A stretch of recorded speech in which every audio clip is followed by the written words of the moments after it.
Ассалаумағалейкум құрметті достар. Бүгінгі сабағымыз электронды цифрлы қолтаңба жайлы болмақ. Бүгінгі сабақта біз қолдану мерзімі жақындаған электронды цифрлы қолтаңбаның қолданыс мерзімін тағы бір жылға созуды үйренетін боламыз. Ол үшін біздің компьютеріміз интернетке қосылған болу қажет. Екінші, Enslayer бағдарламасы іске қосылған болу қажет. Міндетті түрде браузерді ашамыз. Адрестер енгізу қатарына pki.gov.kz деп Enter батырмасын шертеміз. Ашылған бетте мәзірлер қатарынан лишний кабинет бөліміне өтеміз. Парақша жүктелгеннен кейін төменгі бөлікте войти в лишний кабинет батырмасын шертеміз. Аса мән беретін жайт, ECC-ның сұрағы өтіп кетпеген болуы қажет. Ашылған терезеде біз ключ қайда сақталғандығын көрсетеміз.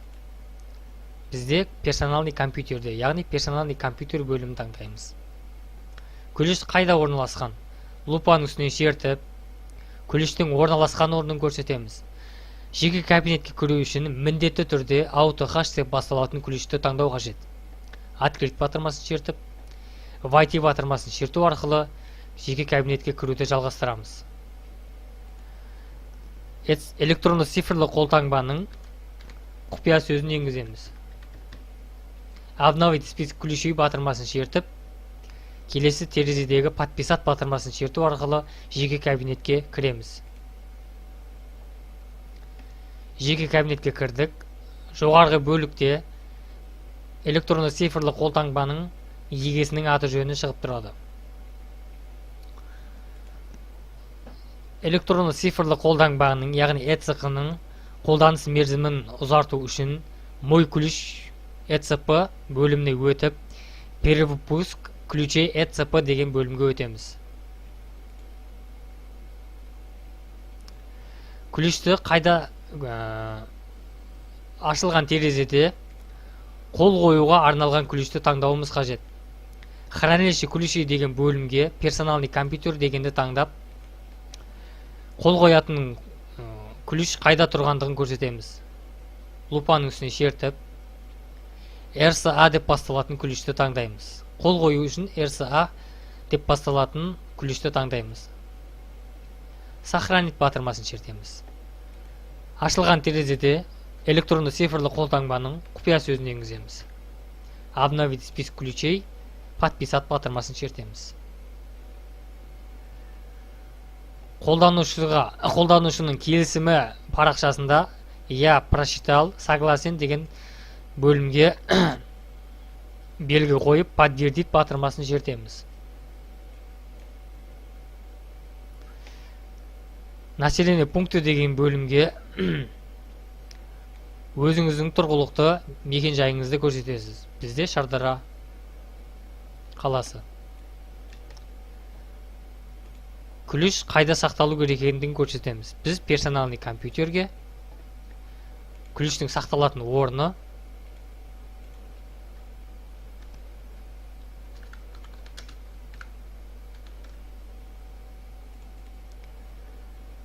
ключтің сақталатын орнын белгілеп, открыть батырмасын шертеміз. Подать заявку арқылы біз ECC-ның қолданыс мерзімін созуды жалғастырамыз.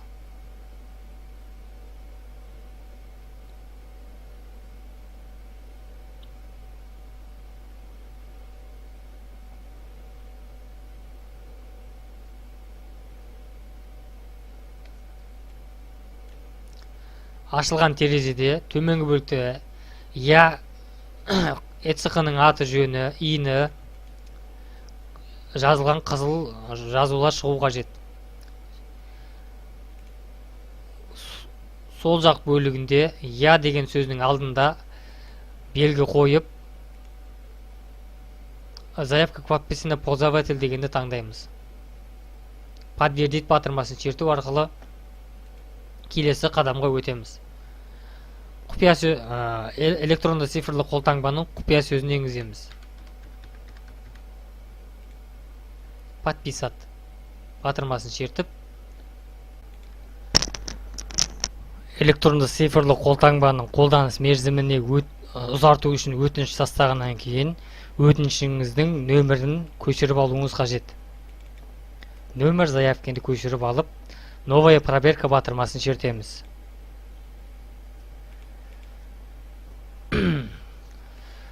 Енгізу аймағына жаңағы көшіріп алған өтінішіміздің нөмірін ставить етеміз.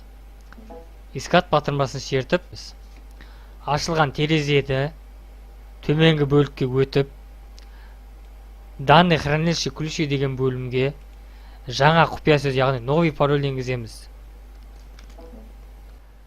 Жаңа құпия сөз 6 символдан кейін болмауы қажет. Құпия сөздің құрылымы үлкен әріп, кішкентай әріп және цифралардан құрылуы қажет. Загрузить сертификат. Сертификат сәтті орнатылды деген хабарламадан кейін электронды цифрлы қолтаңбаның қолданыс мерзімін ұзартуды аяқтаймыз.